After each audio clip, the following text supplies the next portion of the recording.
Pertemuan antara pedagang pasar 16 Ilir Palembang pada Selasa 13 Agustus 2024 sore berakhir ricuh ketika mereka membongkar pagar seng di lantai dasar dan lantai 3 gedung pasar. Aksi ini merupakan protes terhadap surat edaran dari pengembang pasar tentang rencana penjualan kios pada pedagang yang masa berlaku surat hak milik Satuan Rumah Susun atau SHM SRS telah habis.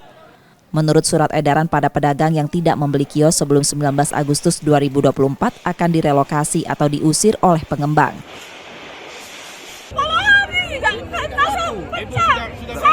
Alhamdulillah kalau laku, Pak. Tolong diperpanjang sudah bagaimana kebijakan sama warga, sama di pasar. Jadi kan sama-sama enak, Pak. Jangan terlalu kejam dan terlalu zolim, Pak. Berapa lama Ibu bertugas? Sudah 15 tahun lebih, Pak. Kita mempunyai hak, kita mempunyai sertifikat hak milik untuk mempertahankan los kita sampai kapanpun sebelum ada keputusan pengadilan.